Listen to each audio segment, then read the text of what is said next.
Hi, I'm Courtney. Welcome to my garden where today I'm really excited to show you everything I've learned about cultivating a bountiful harvest of onions in the backyard garden.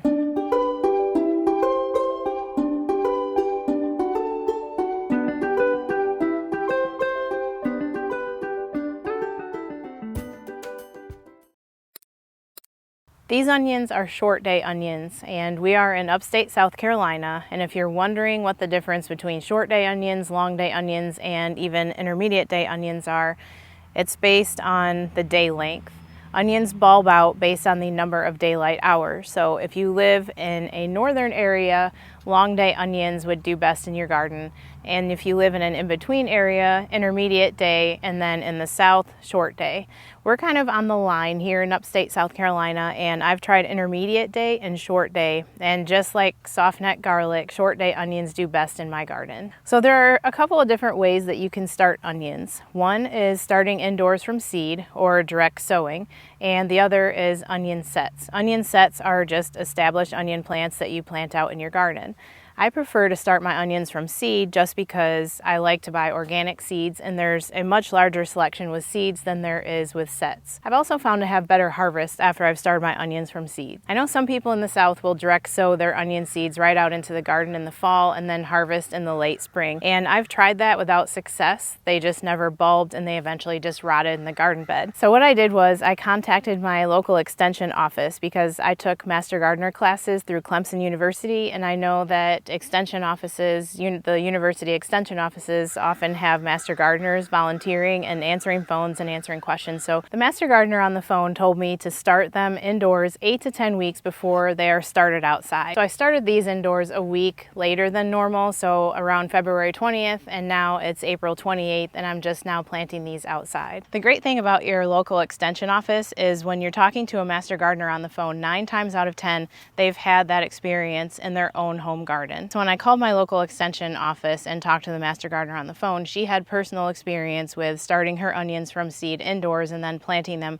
outdoors. So that was a great place for me to start. Of course, your planting timing totally depends on your own individual location and your garden's microclimate. Here in upstate South Carolina, in my garden, late April has worked, but I know that I could probably plant them earlier, probably the end of March, and they would be just fine. Starting them indoors gives them a chance to be nice and established before you plant them outside in the garden when they're gonna really take off and then start bulbing when the daylight hours reach that optimal time. So every year I start Cipollini onions because I really like those. They're hard to find at the store. They're the little flying saucer onions, and they're really, really good sauteed. I like to put them on wood-fired pizzas. So I started those and these yellow Granex, and for some reason I do everything exactly the same every year. For some reason I didn't get very many Cipollinis germinating this year. I only have like half a dozen of them, so most of them are going to be the Vidalia onions, but that's okay. So when I start them from seed, I use a high quality seed starting mix. It's the same mix that I use to start all the rest of my seeds, like my peppers and my tomatoes. It's Happy Frog potting soil, and it's really rich potting soil, but it's also well draining, which is important when you're starting seeds. I've used that for a number of years with success, and I just keep using that. So that's what these are sitting in right now. Before planting these outside in the raised bed, I put a couple of inches of mushroom compost on top of the soil and then lightly worked it under. Throughout the years, just the mushroom compost has been enough for my onion plants to thrive. They definitely need nitrogen to really take off before they start bulbing, but I always highly recommend a soil test first because that just gives you a really good idea of what you're working with. And again, about the university extension office, that's a good place that you can either send or drop off your soil sample, and they will send you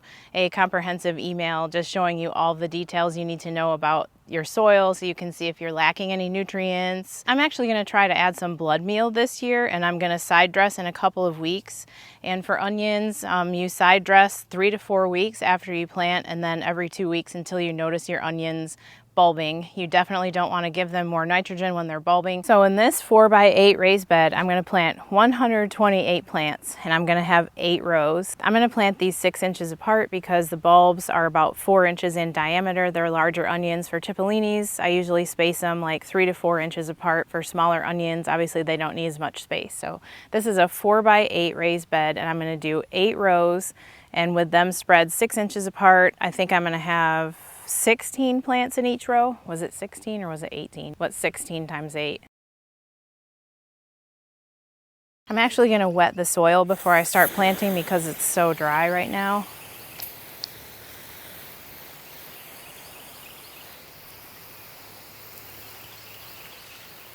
Okay, and I'm spacing these out every 6 inches, and I'm using, again, the end of my claw tool here, and I'm just making a little hole for each seedling. I'm going to take my garlic pots and put them back here where I'm going to plant those.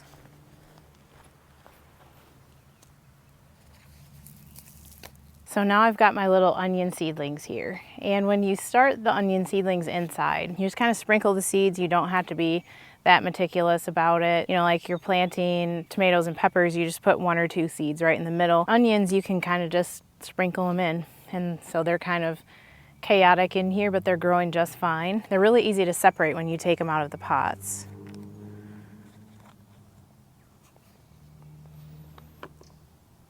You basically just very carefully pull them apart. Here's one right here, and here's another one.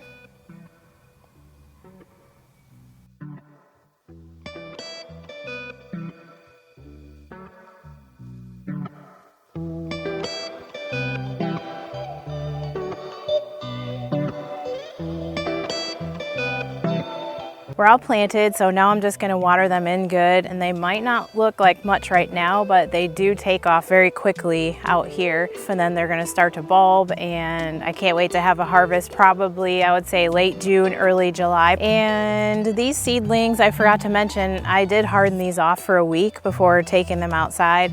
And what I do is, if there are any overcast days, I put them out because they're still getting sun exposure, but they're not going to get sunburn from the direct hot sun. So overcast days are ideal. And if you're not home very much and you're trying to harden off your seedlings, you can find a tree or like the side of a building where you know that there's going to be morning sun and then shade during the hot part of the day, like from noon or 1 o'clock p.m. until 4 p.m. because morning sun and evening sun are the best for hardening off seedlings for a few days until they're ready to be outside for a whole full sunny day. You can kind of observe around your yard and watch the shadows and figure out the best spot to harden off your seedlings. Okay, so I'm going to start to water these in now. I found the other key with onions, as everything else in the garden, is consistent watering. So soaker hoses are also really good because they provide that deep, consistent water, and you don't have to be standing there with the hose. You can set a timer. In my previous video, we planted these grow bags and we planted some basil and parsley in them, and you can see they had I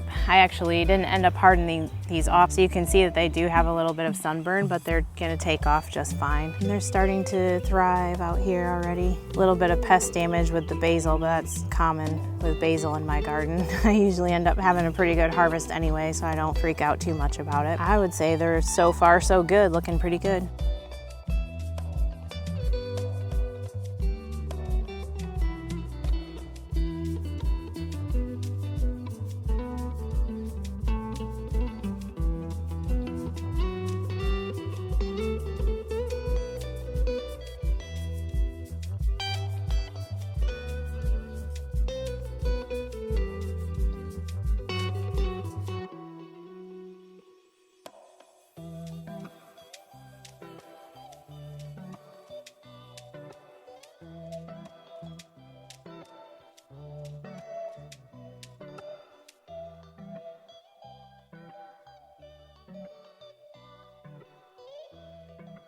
It's been exactly 1 week since we planted these onions outside, so I wanted to give you a quick update and show you how they're taking off.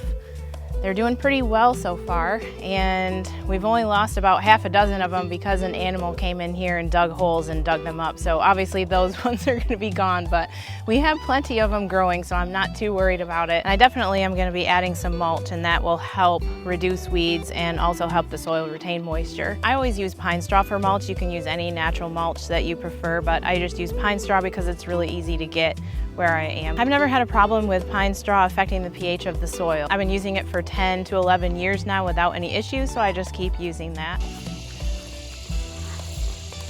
So satisfying going from seed to table. The flavor is unbelievable. Special fairy dust make the onions grow.